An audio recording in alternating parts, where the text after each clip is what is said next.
think both sides are guilty of dehumanizing the other. And when you have an atmosphere like that, you can't have diplomacy. As you know, I volunteer for the Robert F. Kennedy campaign here in the U.S., and his whole slogan and what the campaign's trying to do and why he's running as an independent is to heal the divide, the partisan divide that keeps our nation fighting with itself, and it's leading us to a civil war. If we don't find a way to live together in peace, we're going to go to war. And what's happening in the Middle East and what's happening in Russia and Ukraine, that's the direction that certain parts of the world are choosing right now. They're choosing war over diplomacy. The Israelis and the Palestinians, they're not going to sit down and talk to each other. They're not going to negotiate, a two-state solution. It's just not going to happen. And if they don't learn to live together in peace, then that's the only outcome, because they're dehumanizing the other. And you can never have diplomacy in an environment like that. Especially with all the innocent children dying and all that stuff. Right. So, Laurie, in your opinion, a lot of pro-Palestinian people will say that Palestine has always been a country. It's always been there. It was obviously in the Old Testament, in the Bible, a lot of conservatives seem to ignore the fact, and Christian Zionists seem to ignore the fact that Palestine was a real place. It was there. And then you've got the pro-Israeli people who say, no, Palestine never existed. It was always, the Jewish people existed there. It was given to them and stuff like that. And it's British Mandate and all of the lies. And, the thing about Palestine being in the Old Testament is a complete lie. When you look at how do you view Palestine? How do you think that piece of land, who do you think historically it belongs to, and who do you think has the right to claim more ground in that place? Well, I have to confess, I am not, I'm a historian, but my specialty is 20th century history. And when it gets into the biblical origins of Israel and all that, I think that's a topic that's meant for historians who are experts on that very complex topic and theologians to argue amongst themselves. But I can talk about some 20th century history because that's really, the situation that leads us to where we are today in the 21st century. And it really goes back to the Ottoman Empire losing in World War I to the British. And then the British were the ones who decided who got what land. And the British made promises to both sides, and they broke promises to both sides. The British turned out not to be honest brokers in that agreement, as we all know. So then we had another world war, right? And those 20 years pass in between. You said earlier that, and I hear this a lot, but it's just not true.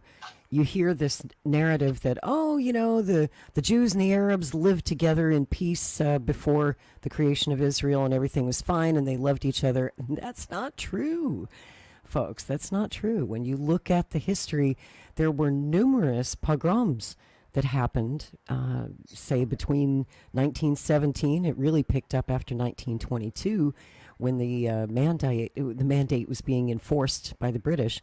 And they started displacing Arabs. And, of course, then fighting broke out and Jews were attacked and pogromed.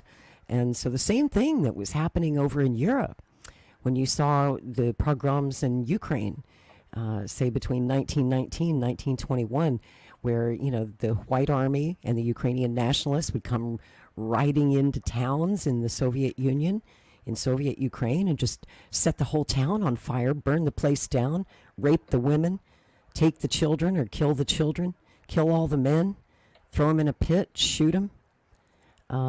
That's what they did in Europe, and that's what they were doing in the Holy Land as well to Jews. So in the early 1930s, as soon as Hitler came to power, the Grand Mufti of Palestine, who ironically had been appointed by the British, he ended up becoming an ally with Adolf Hitler.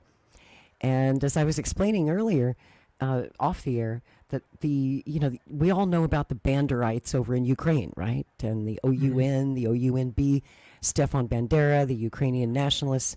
The reason that they made a deal with Hitler and collaborated with the Nazis in World War II is the exact same reason that the Palestinians did. They did so for two reasons. Number one, both Bandera and the Arab Palestinians wanted their own homeland. They wanted independence, right?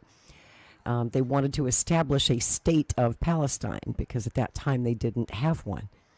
And they wanted the Nazis to help them. And also the second reason, and the same thing that the Ukrainian nationalists had in common with the Arab nationalists, was that they both hated Jews. And Hitler hated Jews. And they wanted to eradicate them, not just from their countries, but from the face of planet Earth. So they, enemy of my enemy is my friend. And they all hated the British. So that's how political alliances work, my friend, in the cynical world of global politics and warfare. And then after the war, the alliances changed. As you also know, after World War II, initially, when the State of Israel was created, the Soviet Union and the United States were the only two major countries that were really supporting that. Joseph Stalin was a big supporter of creating the State of Israel. It was because of his lobbying and the lobbying of the Soviet government that Israel wouldn't exist today without the help of the Soviet Union. But then, during the Cold War, things changed yet again. And the Russians ended up becoming allies with the same Arab nationalists that they'd been fighting in World War II. The Arab nationalists had like 20,000, I think it was 20,000 Waffen-SS battalions fighting in North Africa with Hitler in World War II. And so they wanted to kill Russians. They wanted to kill communists. The two declared enemies of, the radical Palestinians back then in the 30s and 40s were A, Jews, and B, communists. They wanted to kill every last communist because, like Hitler, they believed that Jews and communists were one and the same. They believed in this myth called Judeo-Bolshevism.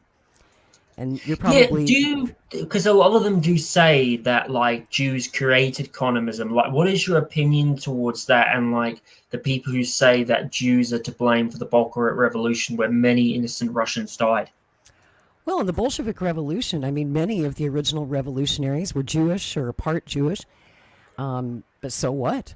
I mean, it just so happened that the majority of communists happened to be Jewish in Russia and Ukraine, the former Soviet Union. And, oftentimes the reason for that was because the Red Army protected them from the White Army and the Ukrainian nationalists during the pogroms that had happened 20 years before in parts of Ukraine, where I think it was 200,000 Jews and Poles were killed in these horrible pogroms. And in every village, when the Ukrainian nationalists or the White Army would come riding into some little Jewish village, burn the place down, kill the children, kill the women, kill the men, take them out, put them in a pit, shoot them. It was always the Red Army. It was the communists. It was the Soviets who rode into town, stopped the pogrom, punished the perpetrators, nursed the sick, and buried the dead. So the Red Army, the Soviet Union wasn't perfect. It had its own anti-Semitism problem. But they were better to the Jews than any other place in Europe, and they gave them more rights at that time than any other country in Europe and protected them. And let's not forget who liberated most of the concentration camps. That was the Soviet Army. So they were the Jews' best ally. And then that changed in the 1950s, especially after Stalin's death. It really changed under Khrushchev. Their relationship towards Israel became chilly. Now, the Soviet Union did help Israel win the 1948 war, the Arab-Israeli War of 1948, as some call it the Nakba. The Soviet Union, of course, was allied.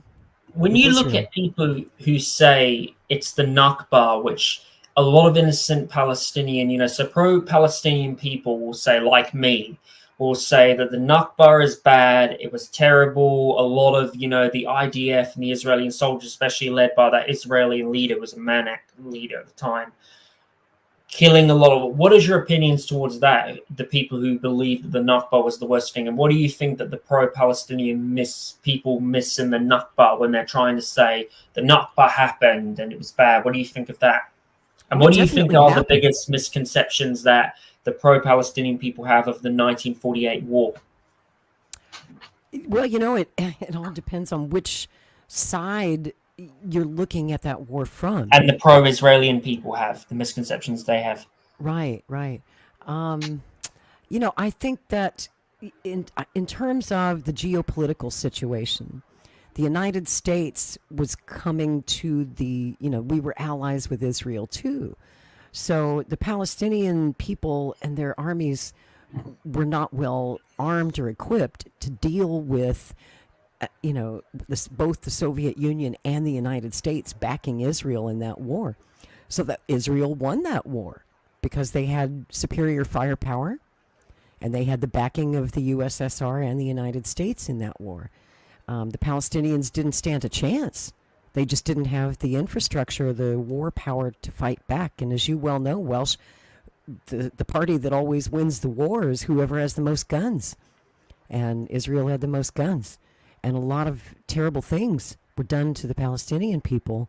And yes, they were displaced from their land as the result of, winner take all. In the end of a war, to the winner go the spoils. And the spoils in that case was the land. It's just like, when the Ottomans lost the war to the British in 1917, 1918, to the winner go the spoils. And that's how the British ended up with Palestine in the first place.